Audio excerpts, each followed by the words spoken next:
Hey, welcome back to the homestead. We've got a little bit of maintenance to do. Nothing major. We're just trying to smooth out the driveway a little bit. And I thought I'd take you along, kind of show you how we do that and how I use the tractor to make that a little bit easier. My daughter has cheer camp this week, and my wife has been gracious enough to volunteer for a lot of those activities. And so she's gonna have to be coming and going a whole lot. And this driveway is really making it really difficult to pull in and out of. So we're gonna fix that up for her, see if we can make that a little bit easier, a little bit safer too. So every time we get to the end of the driveway, if we stop, we end up spinning out our tire, and it spits gravel everywhere, makes the divot there at the end of the driveway even bigger, makes it really difficult to pull out of. The mail lady has a hard time with it, UPS driver has a hard time with it, my wife in her vehicle has a hard time with it, so it seems like it's becoming a bigger problem than it needs to be, and it should be fairly easy to fix up. So we're going to get the vehicles moved out of the way, we're going to get the box blade hooked up to the tractor, and then I'll kind of show you how we're going to work out smoothing out the driveway.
If you haven't ever seen a box blade, then you probably never owned a tractor, because it is one of the essential implements that you need to have whenever you have a tractor. It can be used for so many different things.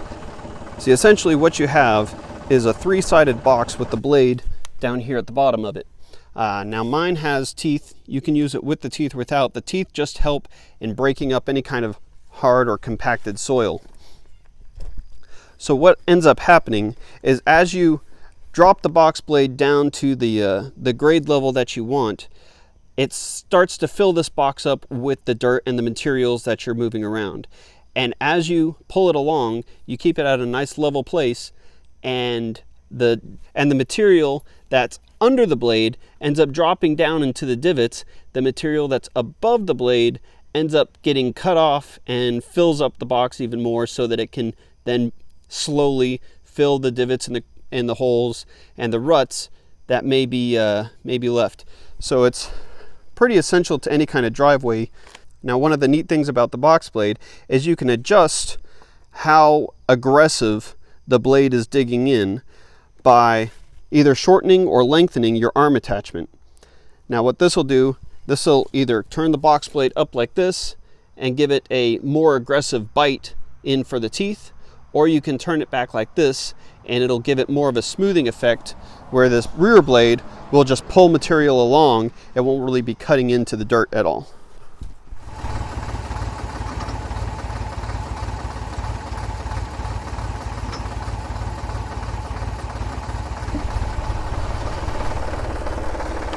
All right, so now that has a much more aggressive stance. So the teeth are going to be digging down in first, and then the blade will hit. And as you can see, the back side of the blade is kind of up off the ground. That way it'll pick up more material. We'll be able to move that material up towards the front of the driveway and be able to fill in that divot and where it drops down and off the road.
All right, well, that seems to be a little bit better. We've definitely filled in this major divot here.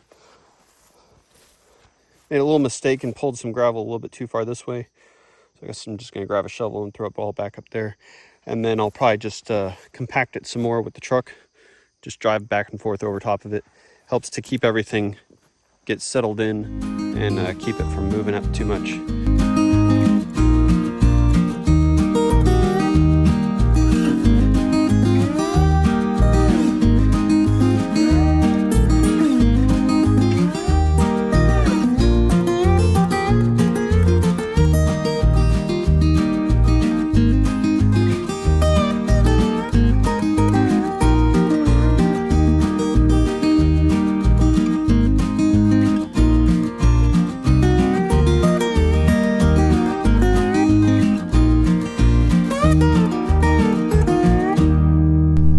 All right, here's the kicker. Let's see if my wife's car can pull out without spinning wheels and throwing gravel everywhere.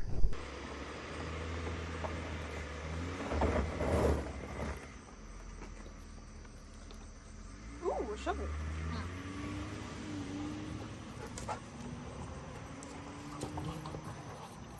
All right, well, thank you guys so much for watching. That's about all the time that we have for today. But we've got a nice, clear, level driveway, nice and smooth now. It'll be a whole lot easier and safer to pull in and out of. But if you liked this video, go ahead and hit the thumbs up button. If you haven't already, feel free to subscribe and see a little bit more of what we have going on here on the homestead. Anyways, thank you guys so much, and we'll see you on the next video.